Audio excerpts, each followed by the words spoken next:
കേരളത്തിൽ സമീപകാലത്തുണ്ടായ പല അക്രമ സംഭവങ്ങളും കൊലക്കേസുകളും പരിശോധിച്ചാൽ ലഹരിയാണ് പ്രധാന വില്ലൻ. അമിതമായ ലഹരി ഉപയോഗം പലരെയും അക്രമികളാക്കുന്നുണ്ട്. ഇത് സ്വന്തം ജീവന് തന്നെ ഭീഷണിയാകുന്നത് പലരും തിരിച്ചറിയാറില്ല. പാലക്കാട് ഷൊർണൂരിൽ 22-കാരൻ കുഴഞ്ഞുവീണ് മരിച്ചത് അമിതമായ ലഹരി ഉപയോഗം കാരണമെന്ന സംശയമാണ് ഉയരുന്നത്. ഒറ്റപ്പാലം പാലപ്പുറം സ്വദേശിയായ പ്രജീഷിന്റെ അടിവസ്ത്രത്തിൽ നിന്നും ലഹരി കുത്തിവെക്കാൻ ഉപയോഗിച്ച സിറിഞ്ച് കണ്ടെത്തി.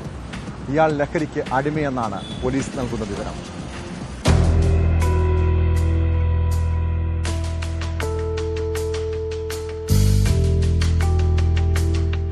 കഴിഞ്ഞ ദിവസം വൈകിട്ട് 6:30-യോടെയാണ് യുവാവിനെ മരിച്ച നിലയിൽ കണ്ടെത്തിയത്. പാലപ്പുറം ചക്കാലക്കുണ്ട് സ്വദേശിയായ പ്രജീഷ് അമ്മയുടെ വീടായ ഷൊർണൂരിൽ എത്തിയതായിരുന്നു. അവിടെ വെച്ച് ശുചിമുറിയിൽ കയറി അരമണിക്കൂർ ചെലവഴിച്ച് പുറത്തിറങ്ങിയ ശേഷം കുഴഞ്ഞു വീഴുകയായിരുന്നു.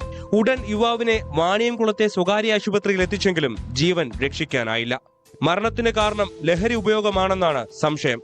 പിന്നീട് നടത്തിയ പരിശോധനയിൽ യുവാവിന്റെ അടിവസ്ത്രത്തിൽ നിന്ന് സിറിഞ്ചിന്റെ പാക്കറ്റും ശുചിമുറിയിൽ നിന്ന് സൂചിയും കണ്ടെത്തി. കയ്യിൽ മയക്കുമരുന്ന് കുത്തിയ പാടുകളുണ്ടെന്നാണ് പോലീസ് മഹസറിൽ രേഖപ്പെടുത്തിയിരിക്കുന്നത്. ലഹരി ഉപയോഗമാണോ മരണകാരണമെന്ന് പോസ്റ്റ്മോർട്ടത്തിലെ വ്യക്തമാവുകയുള്ളൂ എന്ന് പോലീസ് പറഞ്ഞു. പ്രജീഷ് സ്ഥിരം ലഹരി ഉപയോഗിക്കാറുണ്ടെന്ന് സുഹൃത്തുക്കൾ പറഞ്ഞു. എന്നാൽ ഏത് തരം ലഹരിയാണ് അപകടത്തിന് കാരണമായതെന്ന് പോലീസ് പരിശോധിക്കുന്നുണ്ട്.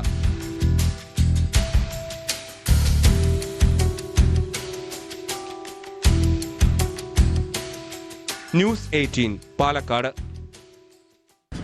കോഴിക്കോട്